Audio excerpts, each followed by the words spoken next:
It is my great pleasure to introduce to you Milton Friedman. Thank you.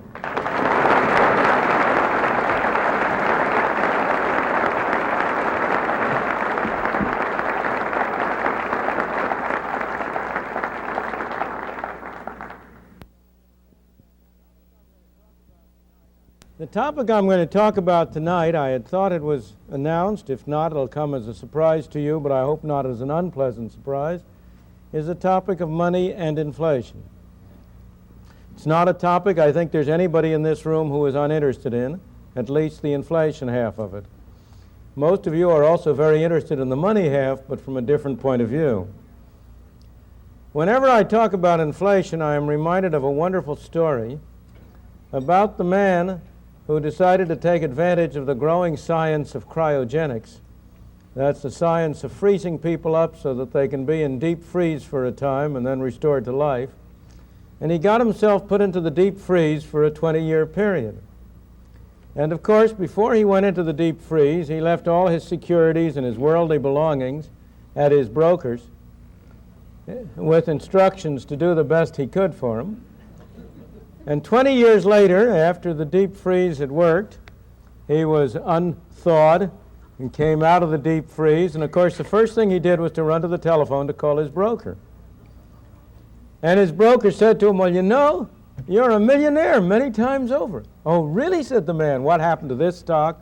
And the broker said it went from here to here, multiplied 10 times, 20 times. "What happened to this stock?" He kept on going. But suddenly the telephone operator interrupted him. The man was just ecstatic. Telephone operator interrupted and said, "Sorry, your 3 minutes are up. That'll be $250,000 for the next 3 minutes, please."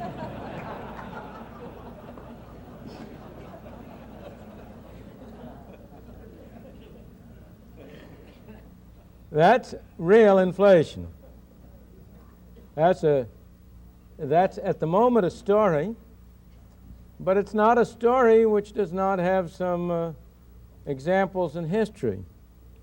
Inflation is a disease. It's a dangerous disease for a society.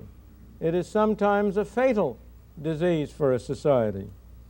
It's a disease that, if allowed to rage unchecked, can destroy a society. And we have many such examples. The classic examples, of course, are the extreme examples of Germany, of Austria, of Russia, after the First World War, when inflation really did reach levels at which the kind of apocryphal story I told you was a literal description of the reality. When inflation reached levels at which employers would pay their workers 3 times a day after breakfast, lunch, and dinner so they could go out and spend the money before it lost all its value. That's the real extreme cases. But you don't have to go to such extreme cases to see the enormous harm which inflation left unchecked can do. You have the many examples in South America. Brazil, before 1964, was brought down by an inflation that led to a revolution that toppled the existing government in order to stem the inflation. In the famous case of Chile, with Mr. Allende in power, he produced an inflation, which was one of the major factors that caused the economic catastrophe that led to the replacement of his government by a military dictatorship. We are nowhere near that stage in the United States, but it behooves us as a nation to pay attention to this disease, to ask ourselves, what is the cause of the disease? How do you cure the disease? What are the effects of the cure? What are the side effects of it? And what will happen if we don't cure it? And I propose to discuss the topic tonight under those headings, and then go on to consider in somewhat more specific detail the experience of the United States over the past decade or two and the present situation that we face. Now, the first step toward understanding the cause of inflation is to recognize that it is always and everywhere a monetary phenomenon. It's always and everywhere a result of too much money, of a more rapid increase in the quantity of money than an output. Moreover, in the modern era, the important next step is to recognize that today governments control the quantity of money, so that as a result, inflation in the United States is made in Washington and nowhere else. Of course, no government any more than any one of us likes to take responsibility for bad things. We're all of us human. If something bad happens, it wasn't our fault. And the government is the same way. So it doesn't accept responsibility for inflation. If you listen to people in Washington talk, they will tell you that inflation is produced by greedy businessmen, or it's produced by grasping unions, or it's produced by spendthrift consumers, or maybe it's those terrible Arab sheiks who are producing it. Now, of course, businessmen are greedy. Who of us isn't? Trade unions are grasping. Who of us isn't? And there's no doubt that the consumer is a spendthrift. At least every man knows that about his wife. But none of them produce inflation, for the very simple reason that neither the businessman, nor the trade union, nor the housewife has a printing press in their basement on which they can turn out those green pieces of paper we call money. Only Washington has that printing press, and therefore only Washington can produce inflation. If you listen to the people from the communist world, they'll tell you inflation is a capitalist phenomenon. That's not true. If you look at Europe today, one of the most rapid rates of inflation in Europe has been in Yugoslavia, which is a communist country. One of the slowest rates of inflation has been in Switzerland, which is a capitalist country. So inflation is not a capitalist phenomenon. But neither is it a communist phenomenon. If Switzerland has low inflation, the United Kingdom in recent years has had inflation rates running up to 20-25% a year. Italy has inflation rates today of that order of magnitude.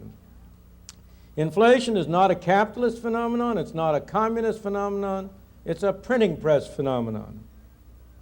Now, in saying that inflation is a printing press phenomenon, in saying that inflation is always caused by a more rapid increase in the quantity of money than an output, you're only at the beginning of the problem, because you must distinguish the immediate cause from the more ultimate cause.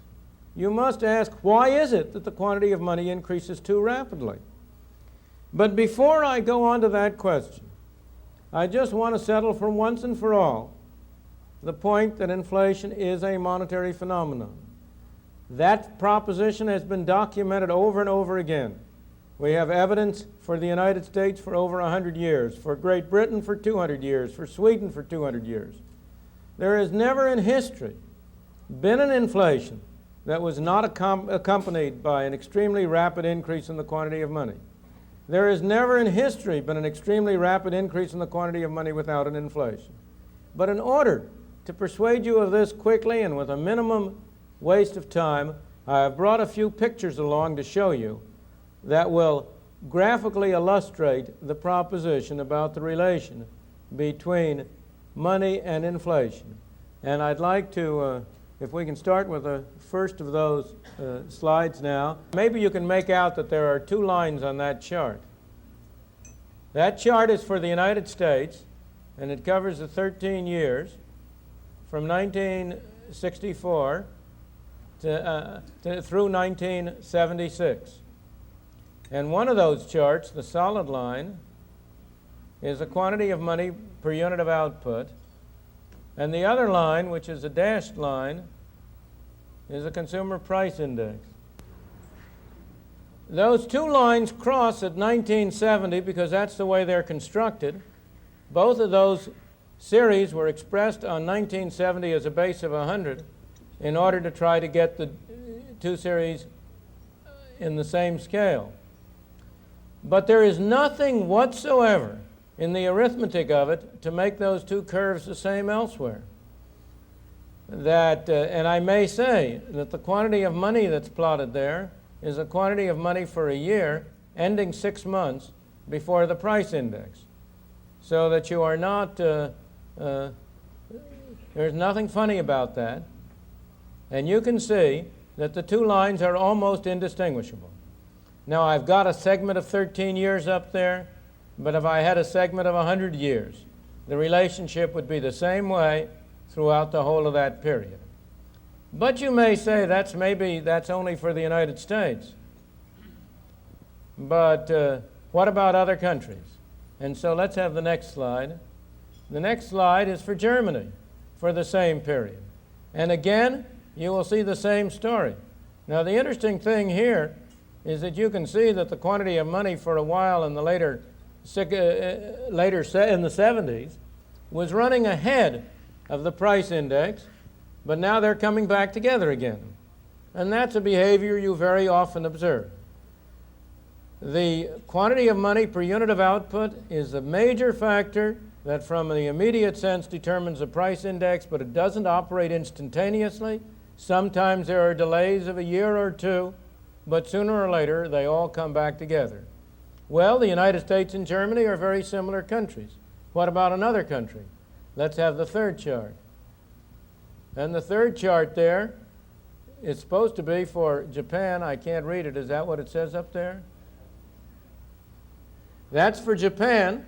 And you will notice that the Japan experienced a much greater price rise than either the United States or Germany did.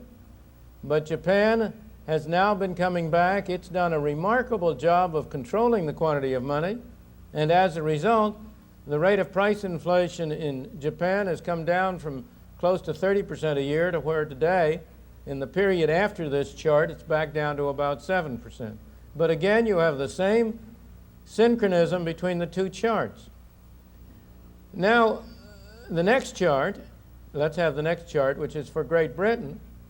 You can see each one of these has a little bit more inflation than the preceding one, but each one of them, you again have the same relationship in every case between the quantity of money and prices.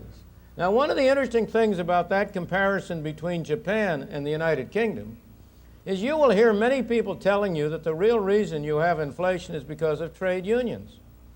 If you listen to anybody telling you about Great Britain's plight, they will tell you that the real problem in Great Britain is that you have such strong trade unions that they push up wages and that causes inflation. Well, if that explains this relationship for Britain, what explains the previous chart for Japan, where trade unions are not very important or much weaker than they are in Great Britain? Or what explains the next chart, which is a honey, for Brazil? Can we have the last chart? Now that's an inflation that's really an inflation. That's none of these baby inflations we've been playing with. Of course, there are still better ones in Argentina and Chile, but we don't have a big enough room. Now, here again, if trade unions cause inflation, as you know, Brazil has a military government, and trade unions have absolutely nothing to say about anything except as they are branches of the government apparatus. So that it's clear you cannot explain, in the case of Brazil, the inflation by trade unions, but you can see very clearly that you can explain it by changes in the quantity of money. Thank you. We can have the lights back on now. As I say, that's a very small sample of the evidence that is available on the linkage between the quantity of money on the one hand and prices on the other. That evidence is available for hundreds of years in many countries, and there are no exceptions. But that only gets you to first base.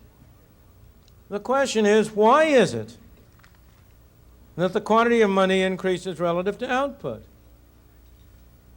If you go back 100 years ago, And here in California, this is very appropriate to go back a little more than 100 years ago. Sometimes the quantity of money increased more rapidly than output because of discoveries of gold or precious metals. As you know, you had the gold rush in California in late 1840s, early 1850s. You had the Australian gold discoveries in the same period in 1850s. And you had a worldwide inflation as a result.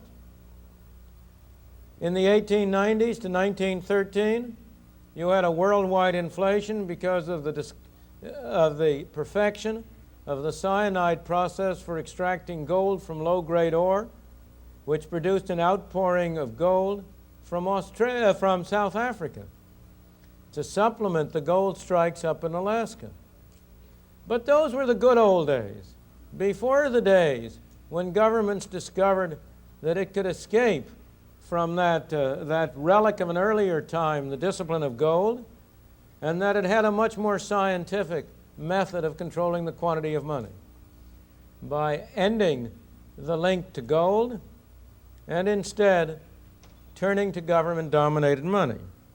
And today, you do not have inflations for those reasons. Today, you have inflations because governments create a very large quantity of money. The question is, why do governments do that?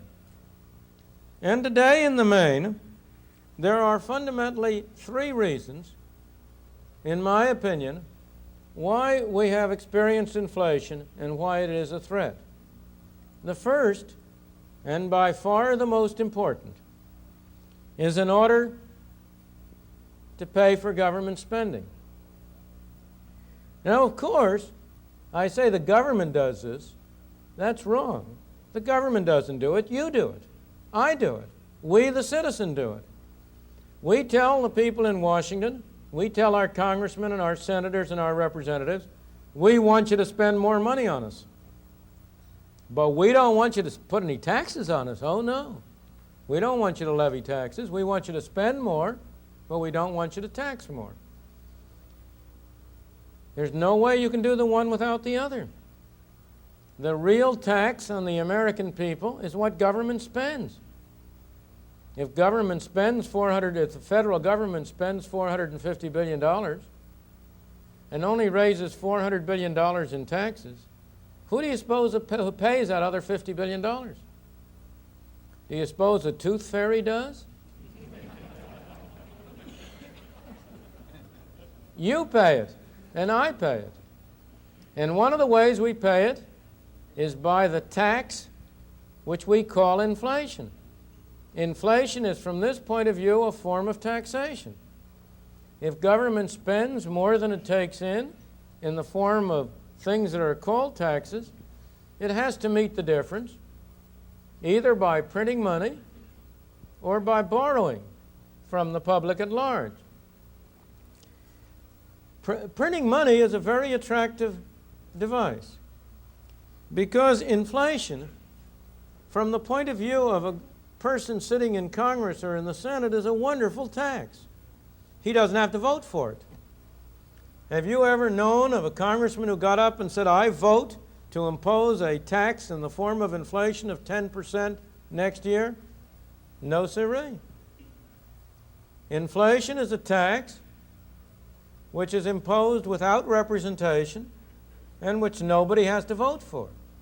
And of course, it's a marvelous tax from the point of view of a congressman trying to meet the demands of his constituents for more spending.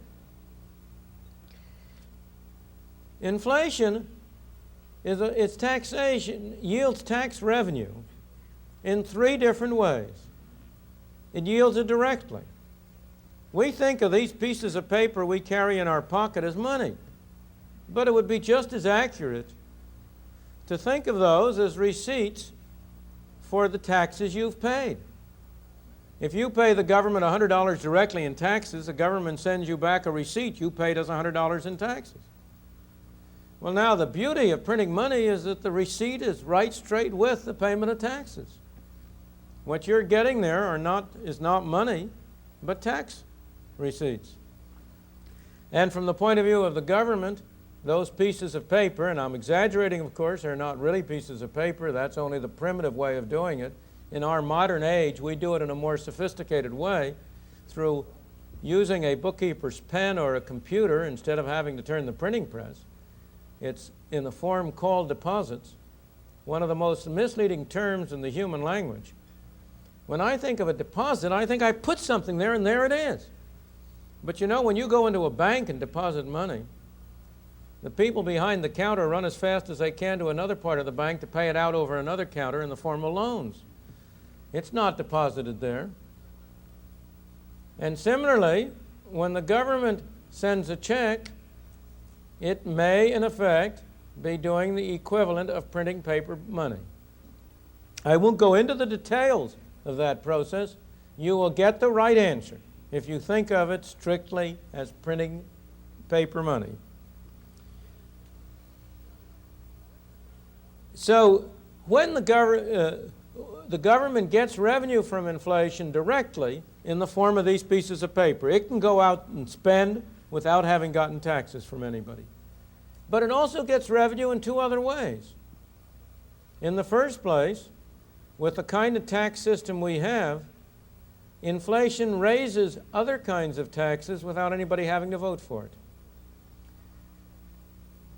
You might think that if prices go up by 10% and your income goes up by 10%, you're in the same position as you were before. But you're not. You're pushed up into higher brackets of the income tax, and on the average, if prices go up 10% and your income goes up 10%, your taxes will go up 15%. So that the Congress, again, is in a marvelous position. It can vote to lower tax rates when, in fact, taxes are going up.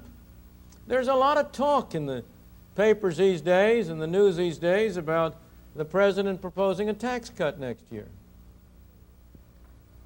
That's pure fiction. Nobody is proposing a tax cut. These much publicized tax cuts of the past few years have not been tax cuts at all. Inflation has raised taxes, and the so-called tax cuts has given back a small part of that to the taxpayer. But the actual taxes the taxpayers have paid have gone up as a result of the automatic effects of inflation. In the third place, the government gets revenue from inflation by repudiating its debt. Many people keep worrying about the government debt. That's not something you should worry about, because the government debt today is smaller, that is the announced government debt, the open and above board government debt, bonds outstanding and the like, is smaller as a percentage of the national income than it was 20, 30 years ago. How can that happen? Every year we have deficits. How can the debt be going down? Because those are not real deficits. They are deficits that have been financed by inflation. Anybody who has bought government securities in the past 10 years has paid the government for the privilege of lending to it.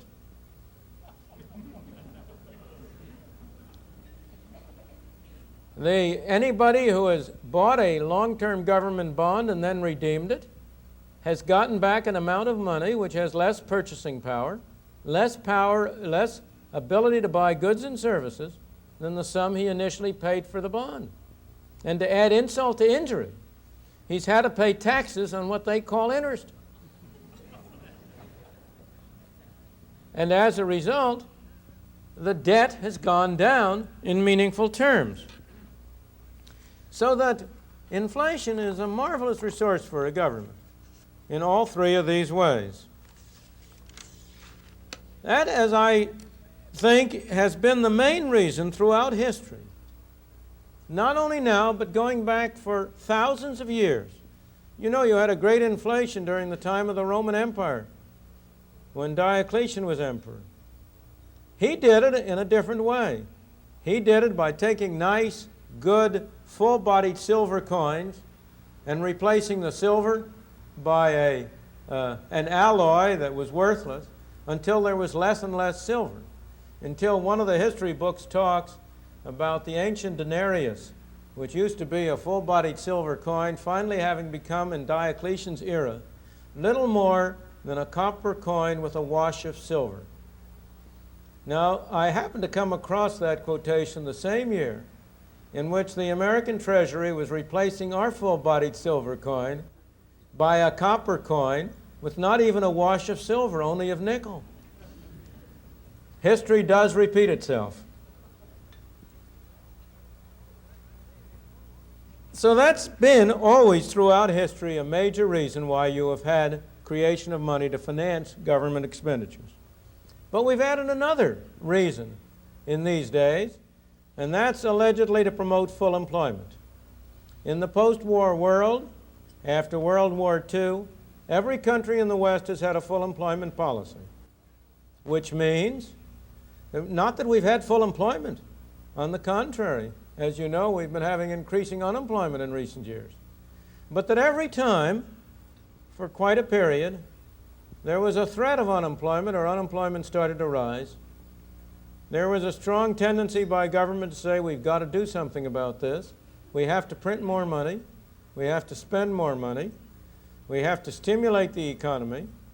The result of which has been to create an increased quantity of money that in the first instance has had some favorable effects on employment, but only temporarily, only so long as you could fool the people.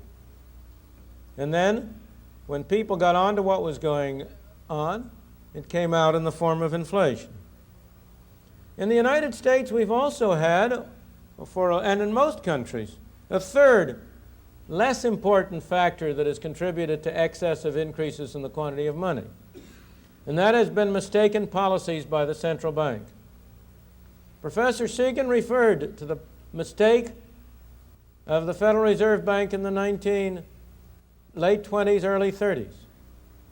From 1929 to 1933, the quantity of money in the United States went down by a third. And that was a major factor that produced the catastrophe. That was a great mistake of the Federal Reserve. It learned from that mistake. Government agencies, like people, don't always make the same mistake the next time. They make a different one. And since that period, the central banks have tended to make the mistake in the opposite direction. Their mistake has almost always been caused by confusing their function, by thinking that they had something to do with interest rates, instead of recognizing that their real function was to control the quantity of money. Now, most of you will be inclined to say, well, that's all very well, but aren't there some important things you've left out? Of course, the most obvious thing you would have told me I left out was trade union behavior. But I hope I've already persuaded you that that's not a fundamental source of inflation. Trade unions may do a great deal of harm in a great many ways. Trade unions have done Britain enormous harm, but they are not responsible for Britain's inflation. Higher wages are in the main a consequence of inflation and not a cause of it. And as I say, the examples of these charts I gave you before, I hope, will show that anybody who thinks that's a fundamental cause of inflation had better pause for a bit. But there are two other factors that people are inclined to cite. One is to say, what about international influences? The government is particularly fond of citing this, to say, oh, well, you mustn't blame us for inflation. We've imported it from abroad. There's a worldwide inflation, and how can you expect the United States to stay clear of inflation if all the rest of the countries of the world are inflating? Now, that was a valid explanation before 1971, when we had a worldwide system of fixed exchange rates. In that case, it is true that inflation in one country would tend to spill over into another because it would influence the quantity of money. In that case, it was inflation in America that produced in the United States that produced inflation in many countries around the world, because their currencies were linked through a fixed exchange rate with ours. But today, that explanation is not valid. As long as countries have variable, floating, flexible exchange rates between their currencies, inflation is a national phenomenon and not an international phenomenon. And the proof of that is very simple. If inflation is a worldwide phenomenon, inflation is a worldwide phenomenon, but it's not an international phenomenon. You know, in every country of the world you have too high taxes. But high taxation is not an international phenomenon. It's just that all the nations of the world do it at the same time. In the same way, you have inflation in many countries. But if it were an international phenomenon, how come it's roughly 0 to 1% in Switzerland, 4 to 5 or 6% in Germany, 10% in France, 18% in Great Britain, maybe higher than that in Italy, and so on down the line? No, inflation is a national phenomenon produced by monetary policy and other policies within the countries. Now, the second argument that will be made, you've left out of this picture productivity. In those charts, what was it that I connected with prices? It was not simply the quantity of money. It was the quantity of money per unit of output. And it's true. Anything that increases output will tend to hold down prices. And so it's very common for people to say, well, the real source of inflation is that our productivity has not been increasing as much as it should. Or to say that the real cure for inflation is to increase productivity. Now, productivity is an enormously important phenomenon. From the point of view of our standard of life, of how well we live, there's nothing that's more important.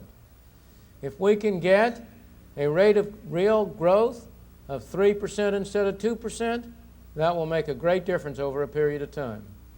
And I don't doubt that one of our national problems is a fall off in the growth and productivity. But from the point of view of inflation, it's the wrong order of magnitude. It would be a tremendous achievement to raise the average rate of growth of real output in this country from 3% a year to 4% a year. That would be a 33 1/3% increase. It would be a dramatic change.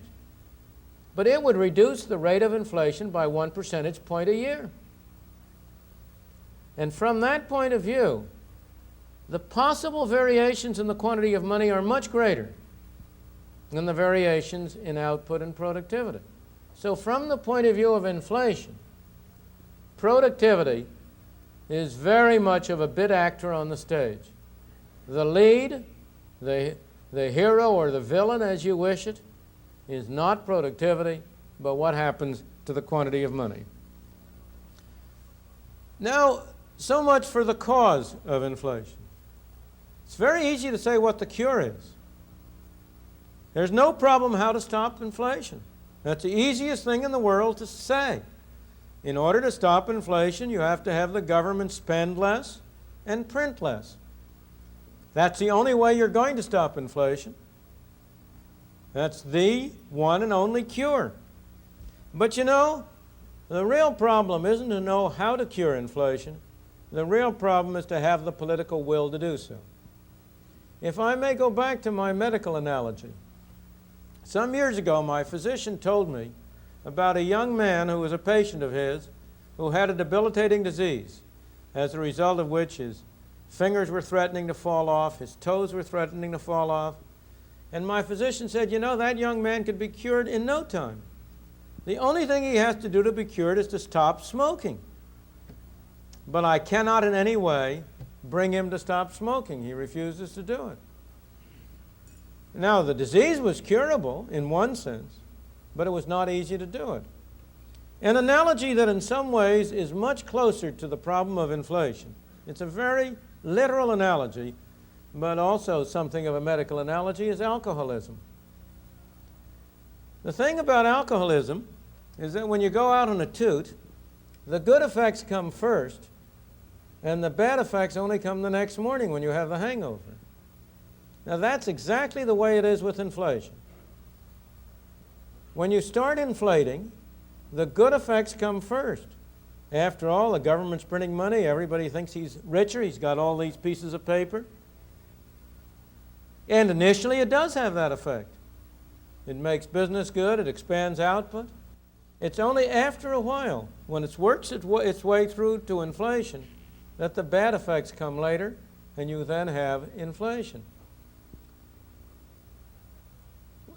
Similarly, on the other side, the great problem in curing an alcoholic is that the bad effects come first, and the good effects come later when you try to cure it. If a man who has been subject to a craving for alcohol goes off the wagon, it's terrible. He's got a terrible time getting rid of his craving. But if he once can succeed in doing so, everything will be fine. It's exactly the same thing with inflation. If you succeed in slowing down inflation, you will initially have some very difficult times. Just as inflating stimulates the economy temporarily, so slowing down inflation slows down the economy temporarily. A more direct reason why it's difficult to apply the cure is because it's not so clear that people want to stop inflation. If I ask people, are you in favor of inflation or not? Everybody's against inflation. But when I explore a little bit further, if I say to people, tell me, have you gained from inflation? Oh, no, you say. I haven't gained. And yet the fact is that a great many people have gained from inflation. There are many, many people who have benefited. Of course, the major gainer from inflation is the Federal Treasury, as I've already said. But almost everybody who has bought a home in the past 30 years has gained from inflation. He was able to borrow on a mortgage, which inflation has paid off along with paying off the government debt. So that almost all homeowners in this country are beneficiaries from inflation. Indeed, one of the things that makes inflation such a bad social disease is precisely that it tends to be divisive. Because some people do very well during an inflation period, and some people do very badly. And as a result, the population gets split into people who are seeming in great prosperity and people who are in great distress. When most people say they want to stop inflation, what they mean is that they want the prices of the things they buy to go down and the prices of the things they sell to go up. But since what one man sells is what another man buys, that's a neat trick if you can do it. And as a result, people aren't really serious when they say they want to stop inflation. Certainly not in the early stages, not before they fully understand, not before it's gotten to the point where it is really creating serious social problems. Everybody wants to stop inflation at somebody else's expense. Now, I've already said that if you start to cure inflation, you will get some bad effects first. Let me emphasize that those bad effects are not themselves a cure. They are side effects of a cure. If you have your appendix out, if you go to a doctor and say, and he says you have appendicitis, you've got to take your appendix out. But after your appendix is out, you'll have to stay in bed. It used to be 2 weeks, now it's 10 minutes. But you'll have to stay in bed for a little bit. And you say to him, well, you know, I think I'll just stay in bed and not have the operation. That isn't going to cure you. And in the same way, unemployment is not a cure for inflation. I can tell you 100 ways to create unemployment that will produce more inflation, not less. I may say that used to be a proposition that people found it difficult to understand. But the experience of the past 10 years or so has done a great deal to make people understand that it's perfectly possible to have unemployment and inflation go along simultaneously. In fact, we've coined some ugly new words like stagflation and slumpflation to try to explain this phenomenon. Well, I shouldn't say to explain it, to name it. So unemployment is not a cure for inflation, but it is an almost inevitable side effect of an effective cure. Now, why should that be? Why is it that there seems to be no way to cure inflation without going through at least a temporary period of relatively slow growth and relatively high unemployment? The answer is fundamentally because of the time delays between the turning of the printing press and the ultimate effects on output and on prices. Both ways you produce the same result. Look on the upgrade. Suppose the government first prints money and spends it to pay for its expenses. To begin with, the people who find themselves doing better business don't know what the explanation is. Government is paying more money. Its employees have better salaries. They're coming to the store and buying more goods. The storekeeper is delighted to sell them at the same prices as before. Each man thinks this is something special happening to him. The shoe manufacturer says, look, I can sell more shoes. The demand for shoes is going up. He doesn't recognize that what's really happening is that demand is going up everywhere. And then not only is the demand for shoes going up, but he's going to have to pay more to get labor. He's going to have to pay more to get leather. He's going to have to pay more to produce his products. But when that shows up, when after a while he finds out that his costs are up, then he suddenly discovers that he has to raise his prices to make both ends meet.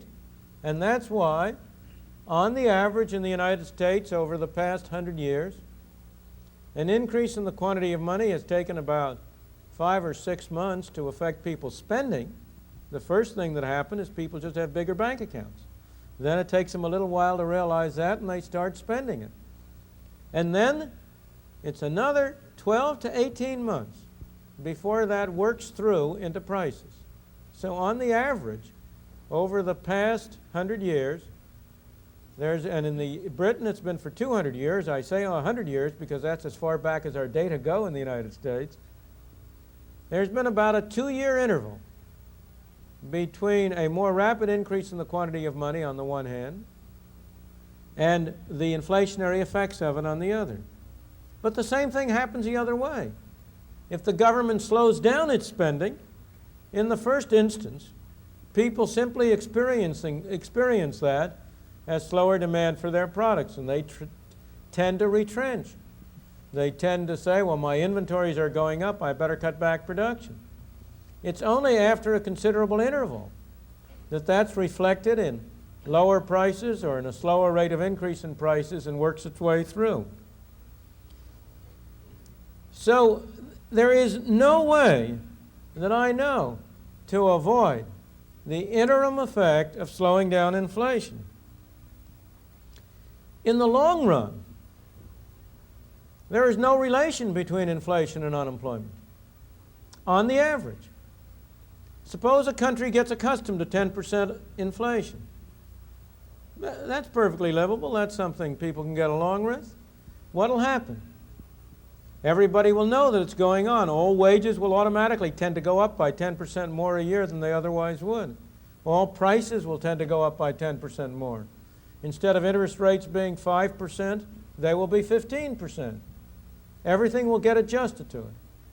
And we have a great deal of evidence that the average rate of inflation over a period of time has no relationship at all with the average rate of growth or the average level of unemployment.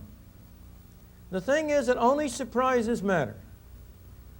It isn't inflation that produces a stimulus. It's only higher inflation than you expected. It's only the surprise. If you get adjusted to it, it doesn't do any good. It's just like, again, alcoholism and drug addiction.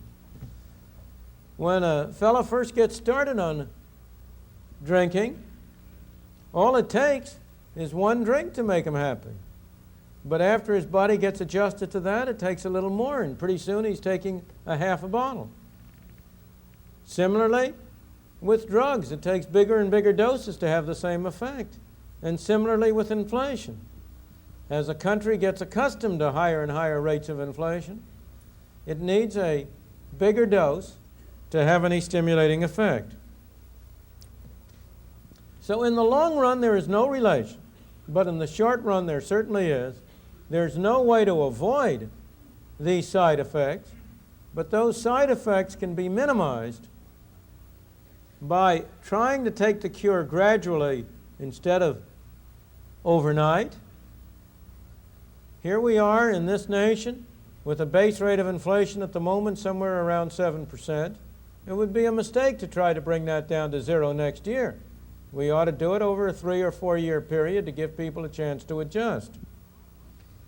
We can also minimize the side effects of inflation, in my opinion, by adopting a widespread program of escalator clauses, particularly with respect to government obligations, particularly with respect to taxes. I think it is a disgrace and a scandal that we have not had a legislation which has adjusted the income tax system so that inflation does not automatically raise rates. Congress has been very quick to index its own salaries. Congress has been very quick to index the salaries of government employees. But it has been very reluctant to apply the same principle to the taxes that it imposes on the citizen. I must say myself, I would go the other way. I would like to see the taxes indexed, and with respect to the salaries of Congress and of government officials, I would index them perversely. Every 5% inflation is a 5% reduction in their salary. And I assure you, if you did that, you'd cure inflation real fast. One more general point. What if we don't cure inflation? We have no good choices. If we don't cure inflation, if we continue at high rates of inflation, we'll also have high unemployment. And one of the main reasons is because of the false cures that will be attempted. In every country that has had great inflation, the governments have resorted sooner or later to wage and price controls, supposedly as an attempt to cure inflation.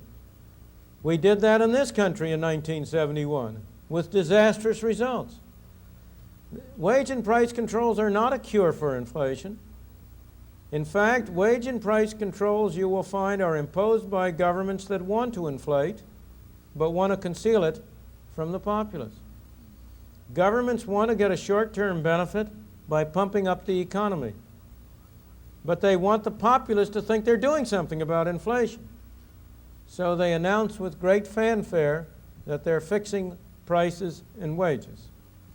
But the result is only to hold down, to conceal the inflation for a year or two and then have it blow up, which is, of course, exactly what happened after 1971. In light of this background, I come to the final point I want to make. I think it's very instructive to look at recent U.S. history. Our inflation really started in the post-war period in the 1950s. In the 1950s, we first had a very substantial inflation during the Korean War, and then after that was over, we had a creeping inflation.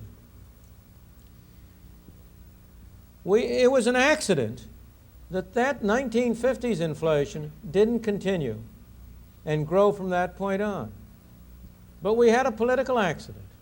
We had a non-political president who was willing to risk the election of his vice president in order to stop the inflation.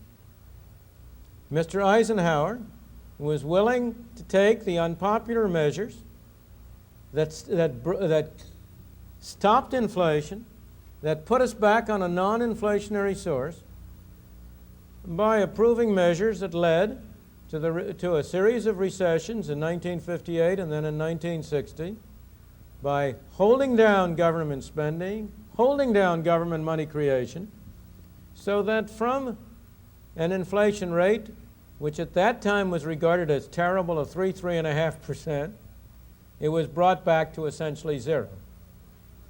Our real inflation started in the early 1960s, when John F. Kennedy inherited this windfall of a non-inflationary environment as a result of President Eisenhower's policies.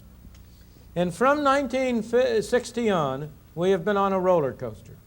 We have been going up in inflation, we have been coming down. We've been going up, and we've been coming down. Every time we go up, there's a great outcry, we have to do something about stopping inflation. And so we tend to step on the brakes. That tends to produce a downturn. But the moment unemployment starts going up, there's an even bigger outcry. We have to do something about the unemployment. So we reverse and step on the accelerator instead of the brake, and we're off again. But this roller coaster is around an upward level. It's not been on the level. Each peak has been higher than the preceding peak. Each trough has been higher than the preceding trough. In 1961, the lowest rate of inflation at that time was 1%. In 1967, the next trough, the lowest rate of inflation was 2.5%.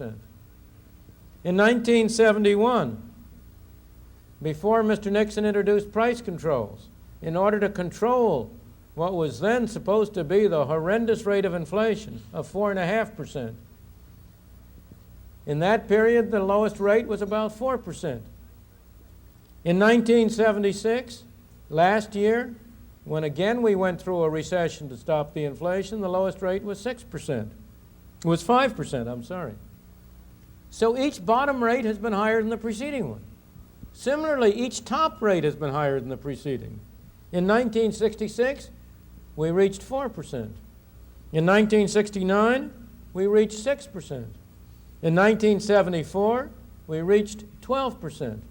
In 1979, we will reach, you fill in the numbers. It's not a pleasant prospect. So we've been on a roller coaster, going up and up and up. And we've been on that roller coaster because of the problem that I've mentioned, that we get accustomed to our addiction, and we need bigger doses to get another high. If we look at the most recent period, we've had the same situation again. From January 1974 to January 1975, the quantity of money defined to include the currency in your pockets and all deposits at commercial bank, demand and time, what has come in the jargon of the literature to be known as M2. I apologize for having given it that unlovely name. But M2 has been grew in that year at 6.8% a year. That was a relatively low rate. And it was that was responsible for the tapering off of inflation, so that by the end of 76, it was down to about a 5% on a year-to-year basis. But in the period from January 75 to now, the money supply has been running at the annual rate of 10% a year. M2, this quantity of money. And that portends an increase in the inflation rate. We've hit the bottom and we're now on the way up. We had a temporary bulge in January, February as a result of the very hard winter. But the more fundamental phenomenon is that we're now on an upgrade. We'll probably hit 7 to 9% next year, something like that. And the base rate of inflation today is somewhere in that level. The tragedy of this whole history is that we have time and again, 4 times now, paid the price of stopping an inflation and not gotten the benefit. We've stepped on the brakes. We've slowed down the monetary expansion. We've taken a recession. We've had unemployment. And then just as inflation is starting to taper off, we throw the whole ball game away by going to the races again with the printing press. Unfortunately, given these mistakes, at the present time, the options open to this country are only bad options. We don't have good options. If you were sitting in at the Federal Reserve Board and deciding on monetary policy, you mustn't suppose you'd have anything good you could do. Whatever you do is bad. given the amount that you have now of money that has now been pumped into the economy, you have only two bad choices. If you slow down drastically in order to try to hold back inflation, the economy will experience a recession in late 78, early 79, and it may be a fairly severe recession. Alternatively, you can say, well, we can't do that. We've got to step on the gas, keep doing what we're doing now. Then you are condemning the economy to going into another period of double-digit inflation. 2 years ago, there was a choice. Having paid the price for slowing down the inflation, we should have continued on a relatively slow rate of monetary growth, and then we would by now be well on the way to a cure for our inflation. But we have not done so. And as I say, I don't really blame the people who are doing it. The real blame has to be put on us, the citizens, the voters of this country, for not telling our government what we want them to do. And I am afraid that we shall have to go through several more of these swings in the roller coaster before the American people decide that they have had enough of it, and that it's time to bring it to an end, that it's time to send an unmistakable message to Washington: we want you to stop the roller coaster. When we do, there is no technical difficulty about stopping it.